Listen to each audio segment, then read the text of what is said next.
जोहार झारखंड वासियों, झारखंड सर्कल में आपका स्वागत है।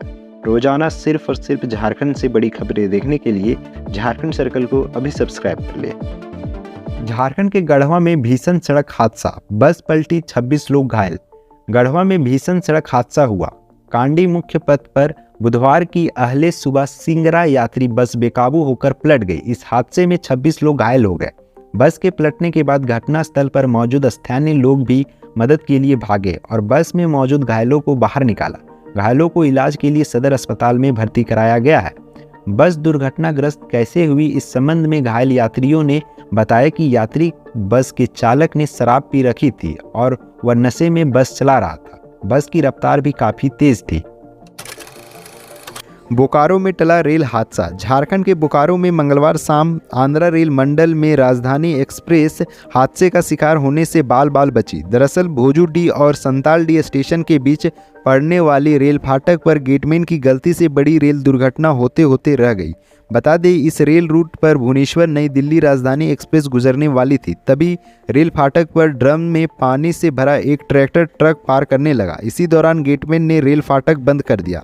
वहीं राजधानी एक्सप्रेस तेज गति से आगे बढ़ रही थी, तभी एक डब्बा ट्रैक्टर की ट्रॉली से टकरा गया। रेल ड्राइवर ने इमरजेंसी ब्रेक लगाकर ट्रेन रोक दी, नहीं तो एक बार फिर बड़ा रेल हादसा हो सकता था। झारखंड के गुमला में भीड़ पर चढ़ गई बेकाबू कार, 4 लोगों की मौत, 6 जख्मी। झारखंड के गुमला में तेज रफ्तार कार ने अनियंत्रित होकर भीड़ को रौंद दिया। हादसे में 4 लोगों की मौत हो गई, जबकि कई अन्य लोग घायल हो गए। घायलों को इलाज के लिए अस्पताल में भर्ती कराया गया है। जानकारी के मुताबिक घायलों में से कई लोगों की हालत काफ़ी नाजुक है और मृतकों का आंकड़ा बढ़ सकता है। हादसा गुमला जिले के कमडारा प्रखंड स्थित बैंक ऑफ इंडिया की शाखा के पास हुआ, जहां तेज रफ्तार इनोवो ने बैंक के बाहर खड़े लोगों को रौंद दिया। गंभीर रूप से घायल लोगों को बेहतर इलाज के लिए रांची स्थित रिम्स रेफर किया गया है। गर्मी की तपिश से फिलहाल राहत नहीं। 18 से 20 जून तक दस्तक देगा मानसून। गर्मी की तपिश झेल रहे झारखंड के लोगों को फिलहाल राहत नहीं मिलेगा। मौसम विभाग ने लोगों को 10 से 12 जून तक राज्य में लू चलने की संभावना जताया है। इसको लेकर अलर्ट जारी किया गया है।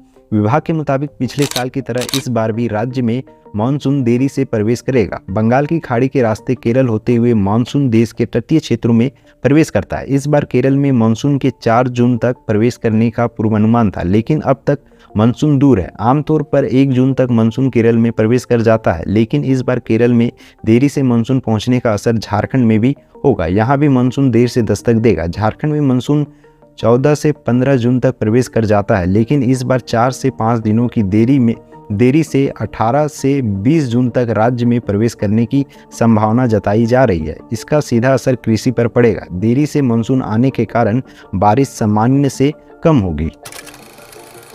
झारखंड की प्रीति लकड़ा को SGFI राष्ट्रीय एथलेटिक्स चैंपियनशिप में कांस्य।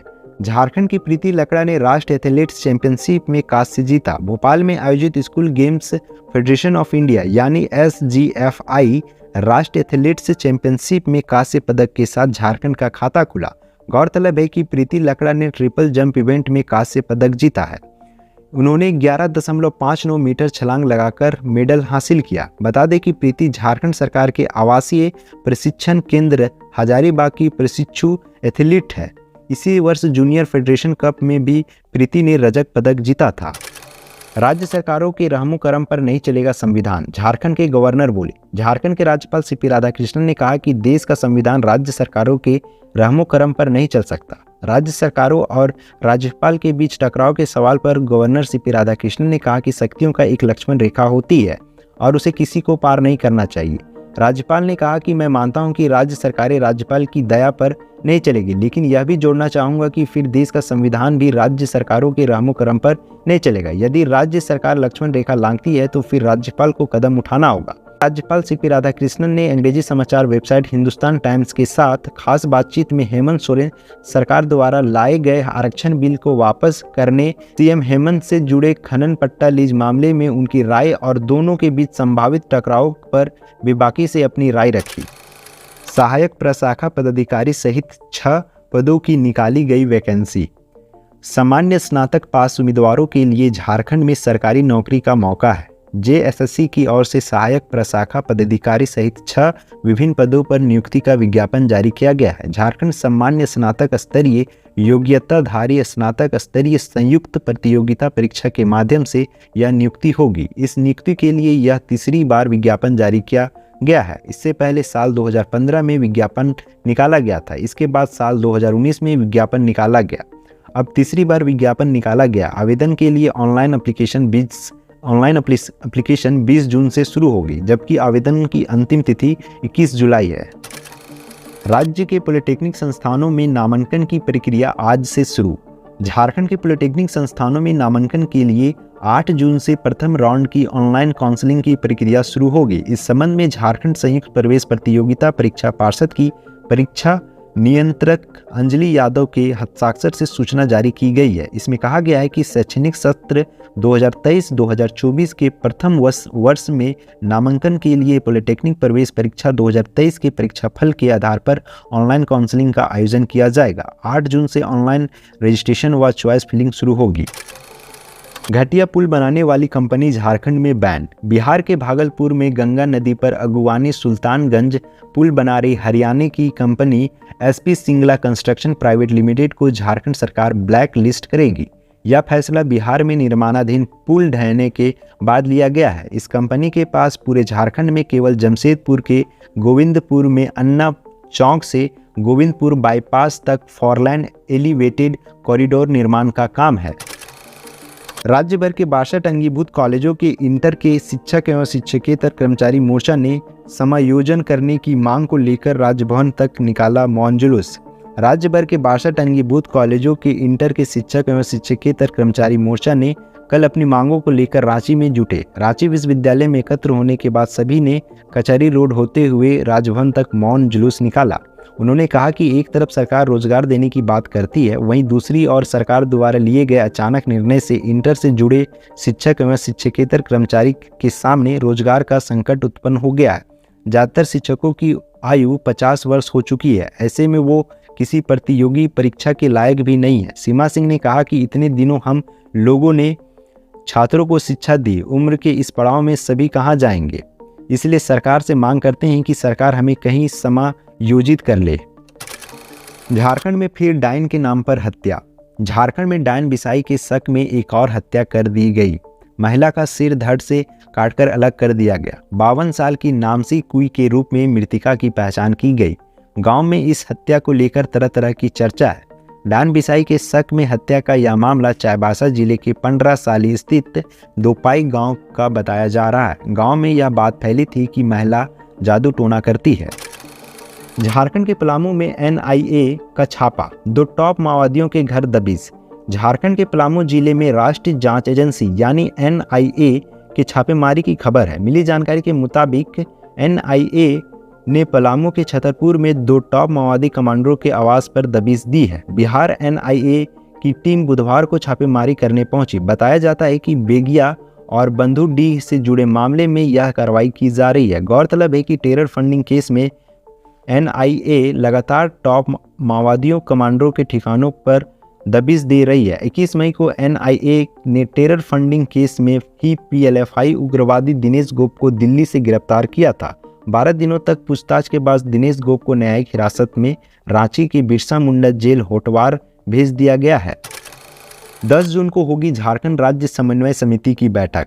झारखंड राज्य समन्वय समिति की बैठक 10 जून को होगी। शिबू सोरेन इसके अध्यक्ष है। इनकी अध्यक्षता में रांची के मोराबादी स्थित उनके आवासीय कार्यालय में बैठक आयोजित की जाएगी। बैठक का समय 11 बजे निर्धारित किया गया है। मंत्रिमंडल सचिवालय और निगरानी विभाग की ओर से यह जानकारी दी गई है। झारखंड मुक्ति मोर्चा के केंद्रीय अध्यक्ष व पूर्व मुख्यमंत्री शिबू सोरेन के नेतृत्व में 9 सदस्यीय झारखंड राज्य समन्वय समिति गठित की गई है। इसके 4 सदस्यों को मंत्री का दर्जा दिया गया है। अब स्टेट मेरिट के हिसाब से होगी टीचर्स की नियुक्ति। झारखंड में प्राथमिकी व मध्य विद्यालय के शिक्षकों की नियुक्ति के लिए अब राज्य स्तरीय पर मेरिट लिस्ट तैयार की जाएगी। स्कूली शिक्षा और साक्षरता विभाग ने मेरिट लिस्ट तैयार करने के प्रावधान में बदलाव किया है। इस संबंध में मंगलवार को स्कूली शिक्षा और साक्षरता विभाग द्वारा पत्र जारी कर दिया गया है।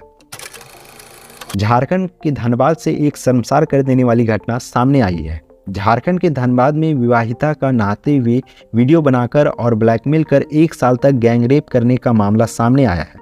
पीड़िता के 3 सगे रिश्तेदारों ने ही वारदात को अंजाम दिया।